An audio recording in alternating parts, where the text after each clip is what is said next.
Utamokile kelama Isani mami buhe bele Olelo ye banite Mbote na balandi ya Vom Télévision etando ya Bwanya, etando ya Mayele pe etando ya Boyebi ya Baindo epai na Baindo. Boye bolamu na émission na bino mokolo mwalelo. Banso ndenge toyebi ete émission mokolo mwalelo ekilama se na likanisi to pe na tina ya kotangisa biso manaka na biso ya Baindo. Nde esengeli toyeba ete na kati ya calendrier negro africain mokolo mwalelo tozali bongo nkengi mwa mibale na sanza ya misato na bopemi na yango ya yambo pe na mungu mukama na tuku misato na mibale kaka na eleko ya mvulante te oyo tokobalisa lisusu na manaka ya bapaya to pe na calendrier gréco-romain lelo tozali bongo vendredi 20 novembre 2020 wana ezalaki bongo date du jour na calendrier négro-africain pe na calendrier gréco-romain wana ezalaki bongo date du jour na calendrier na biso pe manaka ya bapaya nde lisusu na maimatali ba événement ya minene oyo esalema penza mokolo mango lelo tomemeli bino lisusu événement moko bayi mokili bayebaka bongo kosepela journée internationale des déclarations des droits de l'enfant yango wana penza biso awa na Vom Télévision tomituni motuna kolandela mai oyo fumukusu kiambunza na panda na ngola atalisaka biso est-ce que ba droit ya bana na kati ya mboka na biso ezali pe respecté po tomona ka lolenge bana bazali kokolela lolenge babotami lolenge bazotangela tomituni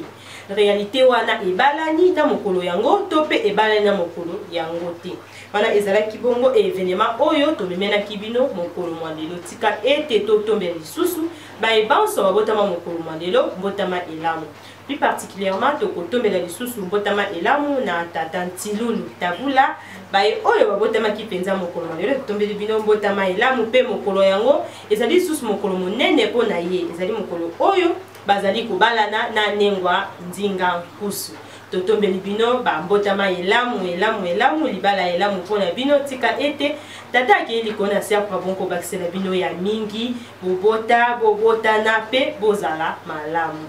wana ezalaki bongo eteni ya bambotama ya mokolo mwalelo nde balandi ya Vom Télévision tolanda bilili oyo tolengelaki bino mokolo mwalelo biso na bino tokutani na nsima na yango na profite mpona koyebisa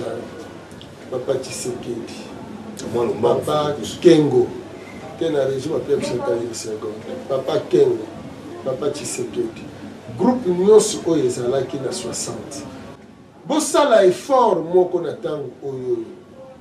bosunga jeunesse congolaise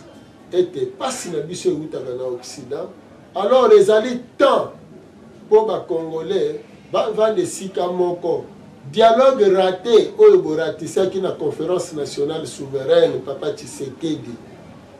naza koinsiste parce que bino bato ya ntango wana bapapa Kengo papa Kizenga nano kei te oza nano na mokili ya mosulu bosala effort wana ke raté ya 90 to récupérer yango na mbula oyo donc bovandisa bajeune baya koconsulite bino en tant que bamikolo boyebisa bango na mbala oyo tala biso eloko ezali kobebisa biso kaka soki ekomi periode toyokana baye kotiela biso songisongi tobandi koswana koyinana bango baprofite lelo mbala oyo boyokela bango lisusu te botya boyokani entre bino bozala na esika moko mpona kotala bolamu ya mboka e jamais okoki kokende kolelela moni okoki kokende kolelela yo bilei yokende kolelela epai ya oyo aliaka yo kebikisa ngai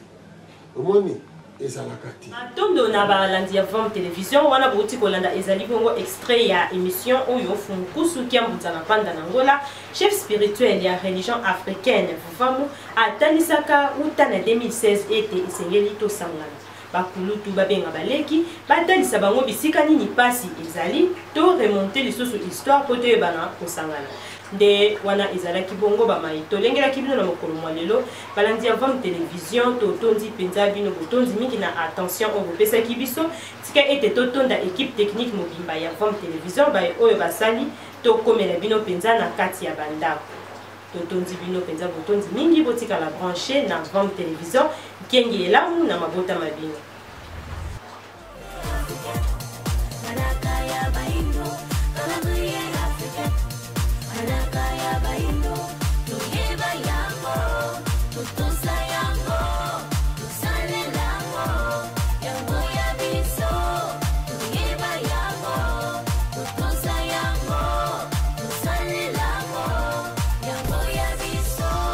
ebele bayebi te uta mokili ekelama esali mamibu ebele olelo yebani te